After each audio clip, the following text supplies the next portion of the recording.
une côte cassée, des invasions de sargasses, une météo inhabituelle. C'est pas vraiment ce que j'avais prévu pour cette année, mais si c'était à refaire, je re-signe directement pour cette saison 2021.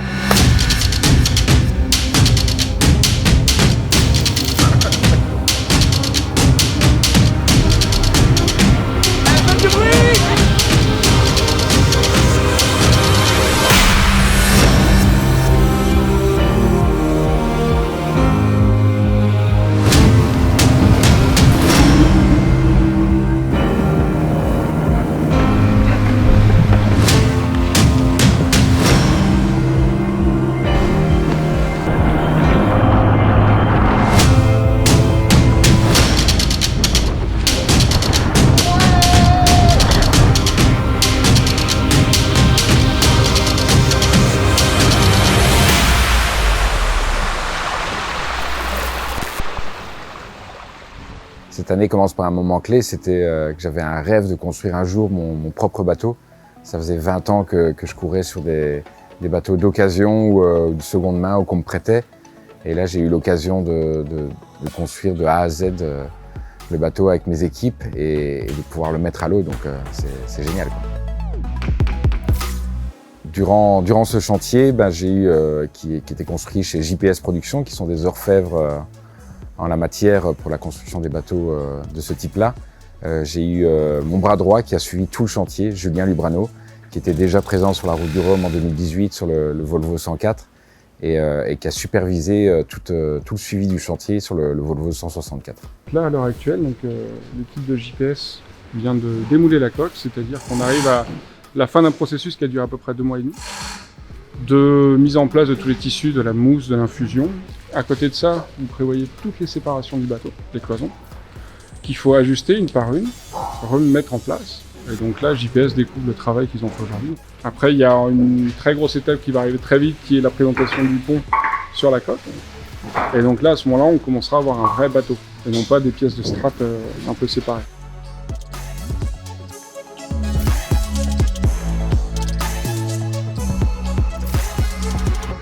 Il y a ça entre nous et l'océan.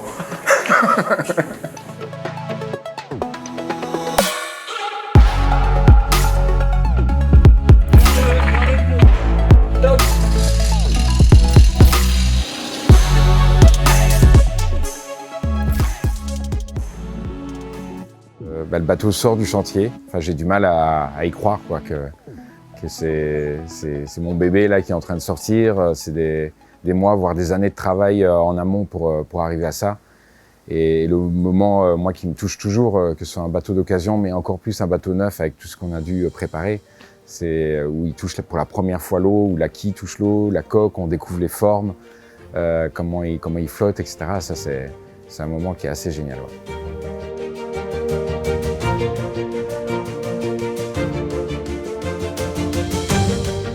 Un peu tendu. Non, la petite boule au ventre pour essayer que tout se passe bien. Là, c'est la phase de matage, donc c'est une phase toujours un peu délicate. Mais c'est plutôt super. Le puzzle est en train de se monter, donc je suis plutôt ravi.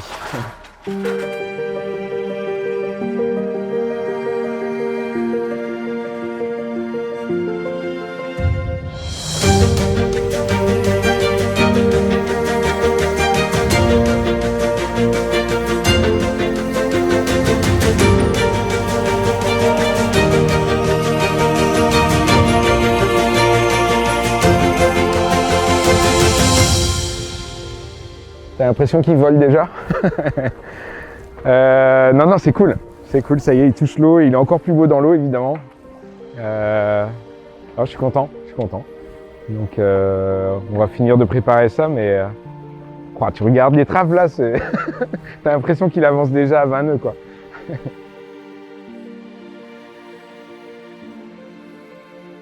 Alors, ce nouveau bateau, c'est un classe 40. Il y a le numéro 164 qui lui a été attribué, donc le Volvo 164. Et c'est un classe 40 de nouvelle génération. Donc c'est des bateaux SCO, c'est avec des volumes assez impressionnants à l'avant, qui leur donnent plus de puissance, plus d'aisance pour traverser les vagues et être moins freiné dans la traversée des vagues. Donc avec ce nouveau bateau, mes objectifs sportifs sont revus évidemment à la hausse aussi. C'est pas juste aller battre les meilleurs scores belges sur les courses au large, mais c'est sur la Transat Jacques Vabre, c'est viser un top 10. Sur la Route du Rhum en 2022, c'est aussi viser un top 10. Donc voilà, il y a de l'ambition, il va falloir travailler pour et il y aura plus d'excuses sur le non-potentiel du bateau. Jonas, David Raison l'architecte, le chantier JPS Production à la Trinité et moi-même, on a pu, entre guillemets, adapter la monture de Jonas à sa façon de naviguer.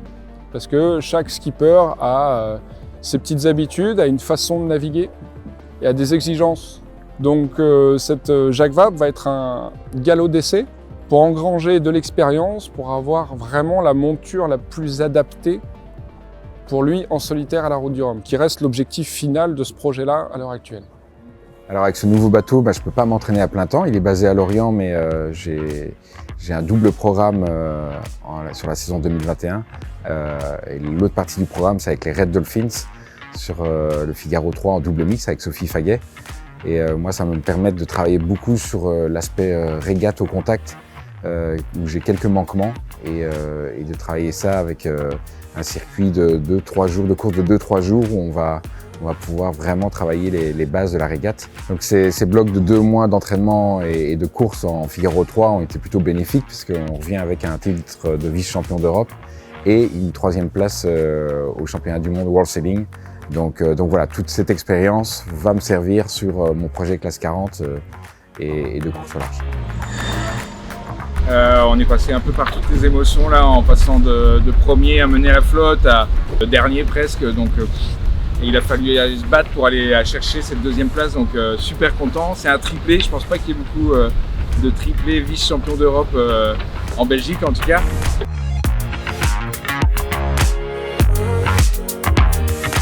Ouais, une chouette première, hein, une 3e place mondiale. Donc ça montre un peu nos ambitions pour le futur aussi, montrer que la Belgique est là aussi.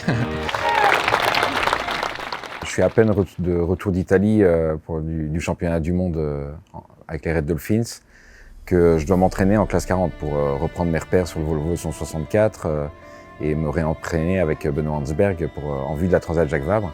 Retour à l'entraînement en classe 40.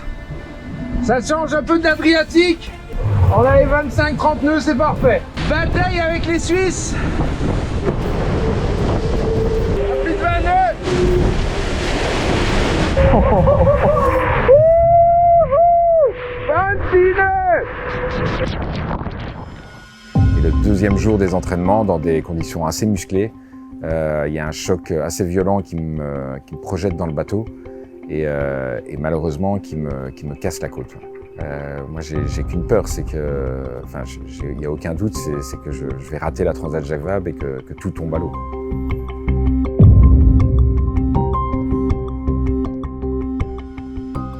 Bonjour docteur. Bonjour monsieur. Ça va? Ouais. Et donc tu as été planté à l'intérieur, tu es retourné à l'intérieur sur la Varenne. Sur la Varenne, sur le côté gauche. Avec bien entendu le craquement. Et puis juste l'inquiétude que la vertèbre ne soit pas touchée, donc je prends mieux les jambes et le cou tout le temps pour être sûr qu'il n'y a pas de paralysie quelconque. Il y a un petit calme ensemble. Un petit calme. Donc en mouvement, tout ça. Ça ne posera pas de problème. Je vais mettre 8e côte en latéral. Et du coup là tu Gauche. sentais bien une marche, c'est ça? Ouais, il y a un petit cal. On appelle ça un cal osseux quand il y a une formation osseuse qui se met autour. Donc déjà ça se reforme, c'est bien. Tu peux partir? Bien sûr. Si t'as mal, t'as mal. Hein. Ah bah ouais. Ce coup-là, t'emmènes des médicaments. Ouais. Bon, pour le service, je peux y aller, je peux partir. Donc c'était la dernière visite médicale avec le médecin de course. Donc il a checké tout, il a bien senti que ça se ressoutait bien en tout cas. Il y a encore des petites douleurs, mais aucun risque médical. Juste un peu de douleur, donc on verra ce que ça va donner. On va aborder sur ça chic de ce point de vue-là. Donc je suis soulagé parce que je peux prendre le départ de la course, même si je vais avoir mal pendant toute la transat, mais au moins je peux y prendre part. Il y a juste le petit côté frustrant où je peux pas aider comme je voudrais Benoît et Julien sur la préparation, les derniers préparatifs du bateau. Donc voilà, il faut ronger son frein et rester calme. Et ça n'empêche que l'objectif de top 10 est toujours bien présent. Là, on vient de recevoir la grand voile du bateau, c'est-à-dire le moteur du bateau. Et pour maintenir la forme de la voile, on est obligé de mettre des lattes forcées. Donc là, on force sur des lattes et ça fait mal aux mains. Carrément, bah ouais, celle-là, j'ai fait une bonne partie de la voile, ouais. Avec amour. 40 kilos l'histoire quand même.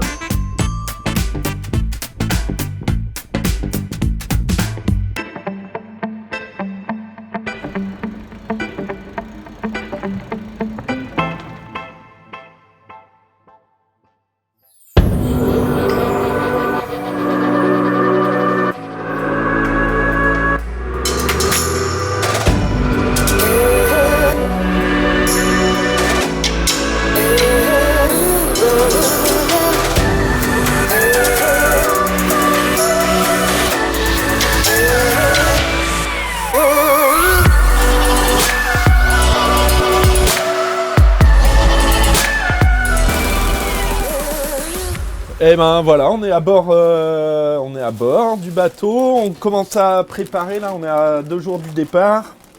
On est en train de préparer un peu la nourriture, donc du coup on a 3 repas chauds par jour, plus de la compote, une petite barre chocolatée, et ça c'est un coup de fouet, ce qu'on appelle un coup de fouet, donc c'est un petit booster d'énergie là avec du miel et des vitamines. Voilà, en termes de nourriture, nous on a fait le choix de partir sur des plats sous vide, ce qu'on appelle apertisés. Donc c'est des plats qui ne sont pas déshydratés. Du coup c'est quand même vachement meilleur. Donc ça on le fait réchauffer au bain-marie, qu'on met de l'eau, qu'on fait bouillir et puis on attend un quart d'heure en mettant ça dedans. Ça c'est un breakfast merguez, c'est un petit déj anglais et ils ont remplacé la saucisse par des merguez. Ça c'est mon petit péché mignon à moi. Que faites-vous là? Bah écoute, on est là. Cette fois, on est là.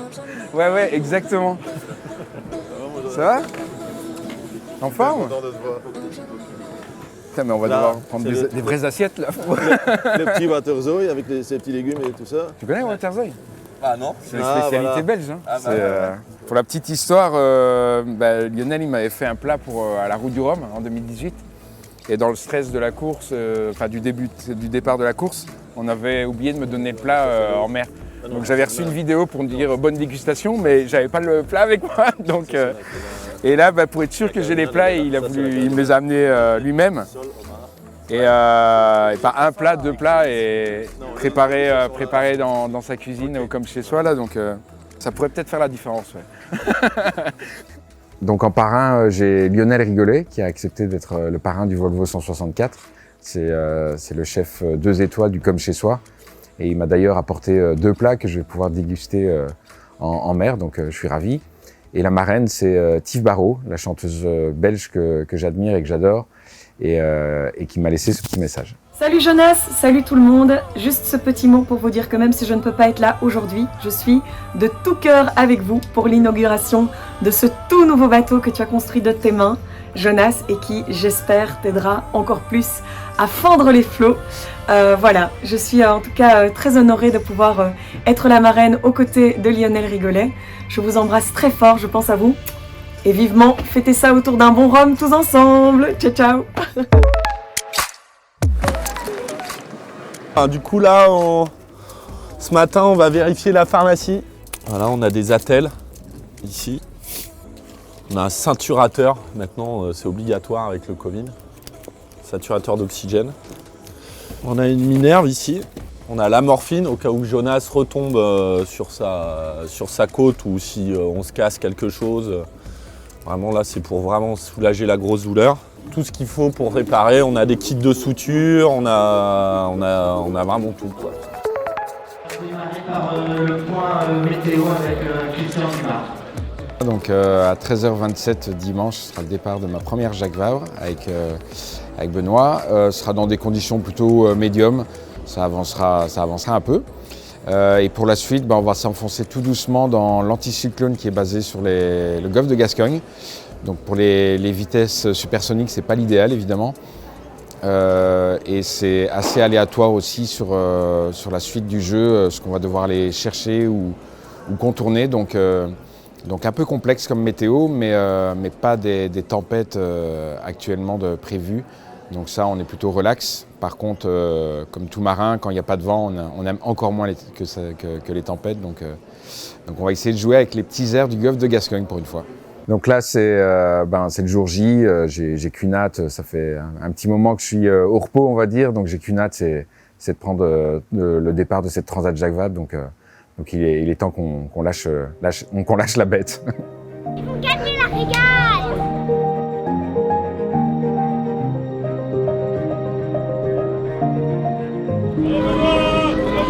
Faites du bruit!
Donc on vient de faire un départ plutôt sage pour un départ de Transat Jacques Vabre, sobre, mais voilà, là on passe la bouée d'Étretat et les choses sérieuses commencent. Et alors Ben, tu fais quoi? Je prépare le stick. Julien, j'ai perdu mon pari, j'aurais cassé quelque chose. 3 heures après le départ, je suis tombé sur le stick qui sert à barrer le bateau. Hier, juste après Étretat, là, dans le premier virement. J'ai roulé sur un bout et je suis tombé sur le stick et là du coup il était cassé en deux et du coup je le répare. Voilà, donc on a sorti la caisse à outils dans le petit temps ce matin là. Parfait. Donc la première partie entre Le Havre et la Pointe-Bretagne, y a pas beaucoup de vent, on doit jouer avec les courants, on doit faire du ras-caillou avec un classe 40, c'est pas toujours évident. Et entre deux cailloux, on en profite pour manger les 2 plats de Lionel. Petit plat qui chauffe. Alors Ben, ce premier repas en mer, 2 étoiles. C'est trop bon.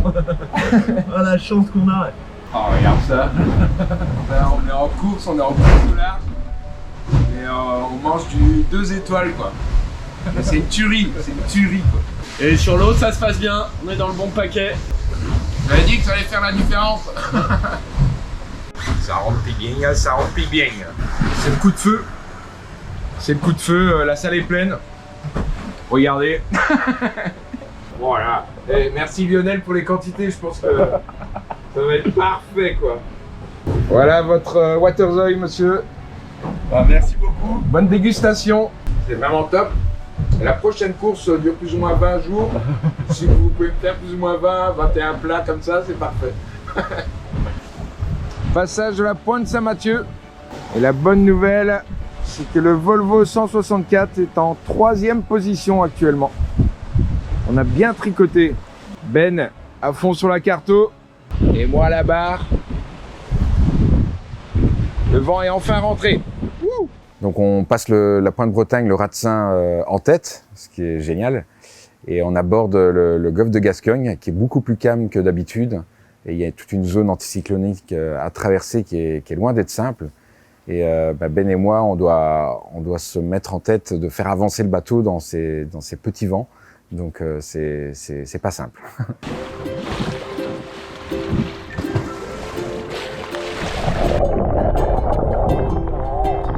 Y a rien de drôle. C'est quoi le plan là? Enlever les algues dans la quille.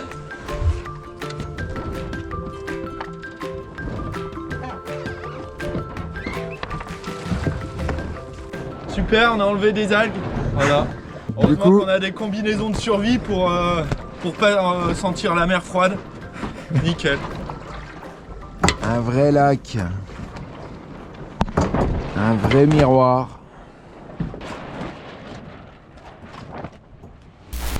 Passage du Cap Finistère avec un beau lever de soleil. Et Ben à la barre, des cargos, des pêcheurs, des accélérations de vent et des zones de dévent. La totale. Toujours dans le top 5. Ah Ben.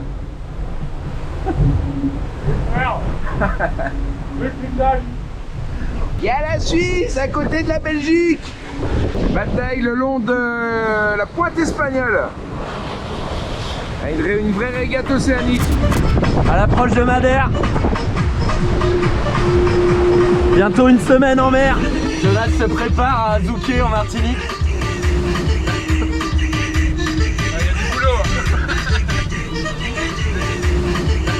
C'est quoi Ben? Je lave le cockpit avec la surpression du prince et tout.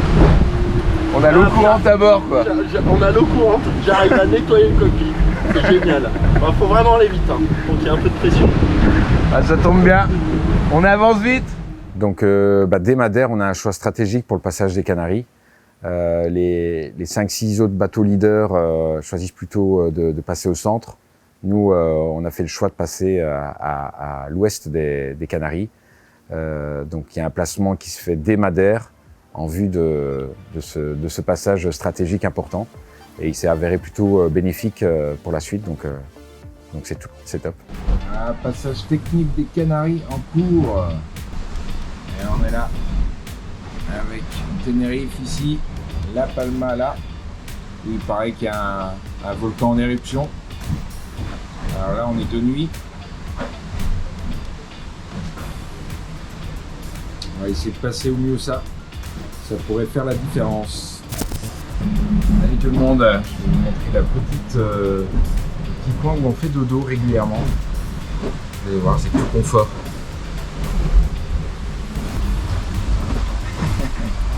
Non mais je nettoie un peu les panneaux solaires à l'eau douce, en fait avec le désalinisateur pour enlever le sel des panneaux solaires, ils sont plus efficaces. Donc voilà. Ça rappelle les gestes quotidiens, ça fait du bien au moral.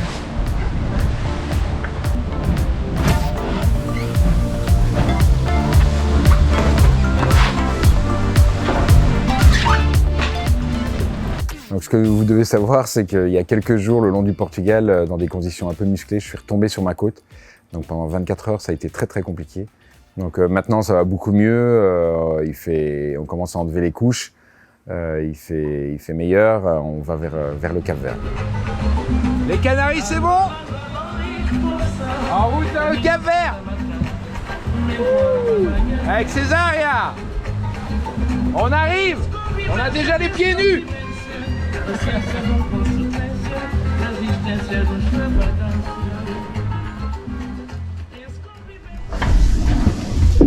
Le travail de soutier.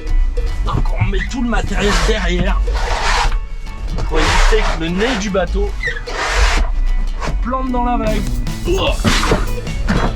C'est que c'était les vacances ici.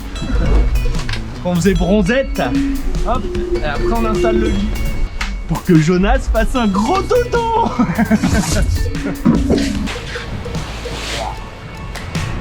Hey copains!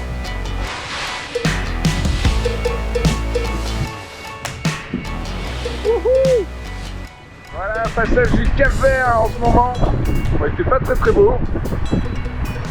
On essaye de faire des bons petits coups. Donc au Cap-Vert, malheureusement, il n'y a pas d'alizé. Donc il faut plonger dans le sud pour essayer de trouver un peu de vent, pour essayer d'avancer vers la Martinique. Donc ça rallonge pas mal la route. Et en plus de ça, on a la présence dès le Cap-Vert des sargasses qui vont vraiment être une pénitence pendant toute la traversée de l'Atlantique. Alors, spéciale dédicace à Jean Galpion, le champion olympique du saut à la perche, qui est maintenant un concurrent en classe 40. Si on lui avait dit que l'élément principal d'un bateau en 2021 c'est une perche, je pense qu'il m'aurait grillonné. C'est pour retirer les algues, saloperie de sargasse.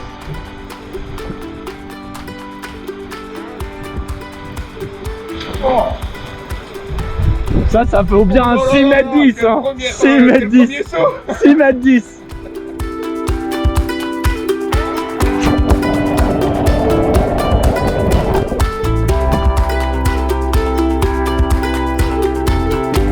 Marche arrière Sargasses.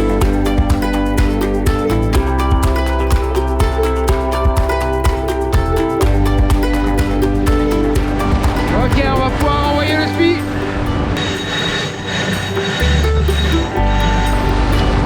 Et en tête. Good job. Un océan de sargasses. Comment veux-tu qu'on régate là-dedans? Tu te prends ça de nuit, t'es content. Le centre névralgique du bateau. Alors moi je suis sur mon pouf peinard.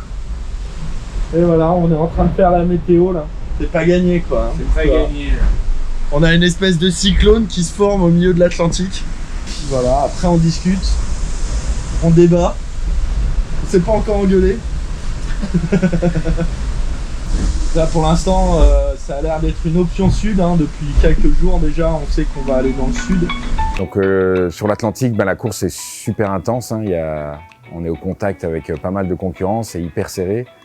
En plus les conditions sont vraiment faibles on va dire pour des alizés.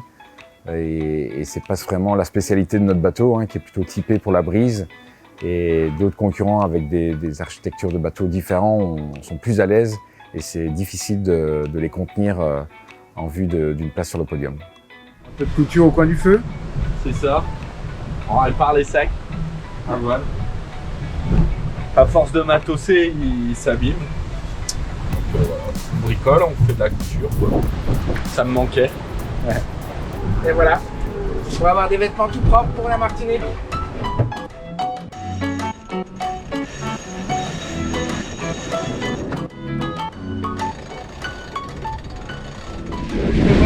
Alex Thompson a pris sa retraite, mais on a pris le relais. Je l'ai pas quitté de la transat. Donc on arrive après 22 jours de course alors qu'on avait prévu plutôt 18 jours, donc on commence à être un peu juste au niveau bouffe. Et on voit enfin les terres martiniquaises et le rocher du Diamant, la dernière marque de parcours avant la ligne d'arrivée. Et là, c'est top. On se rend tout doucement compte qu'on a réussi notre pari, quoi. Alors, lever de soleil d'un côté. Ben de ce côté-là. Et la Martinique. Terre. On a traversé l'Atlantique. Je sens que ce matin va être une pure soirée.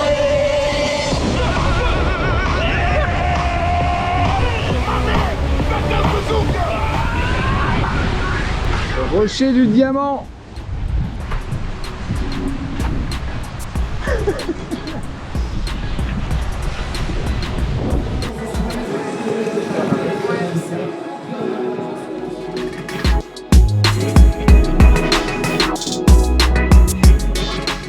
Donc on passe la ligne 4e, passer la petite déception de terminer au pied du podium, on prend un peu de recul et on se rend compte que j'ai eu une côte cassée et que je n'étais pas sûr de prendre le départ de la Transat Jacques Vabre, et là on la termine, que Ben traverse l'Atlantique, qu'on termine dans le top 10 qui était l'objectif principal, qu'on pulvérise le meilleur score belge, donc une top saison en plus avec les médailles qu'on a eues avec les Red Dolphins, le job est fait, non?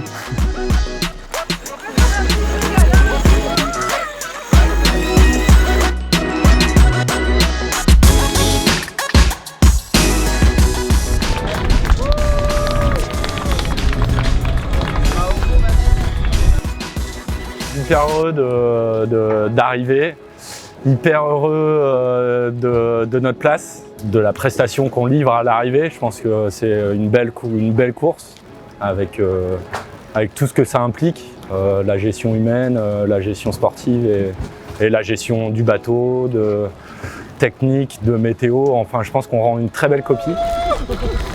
Ah je suis content, on est content d'avoir terminé cette Transat Jacques Vabre, qui a été hyper intense. Le plateau est exceptionnel et le podium est exceptionnel. Redman, Antoine Carpentier, Pablo sont triple vainqueurs de la Transat Jacques Vabre, donc c'est leur spécialité. C'est pas des rigolos et c'est plutôt des bons, donc et sans compter les 41 bateaux qu'il y a derrière nous, c'est bien aussi, où il y a des sacrés équipages qu'on a pu mettre derrière, dont les 3 autres plans raison qui sont plutôt loin derrière, donc c'est plutôt... De nouveau, il y a que du positif, il y a juste la petite déception du podium, mais je pense qu'il sera vite oublié dans quelques jours.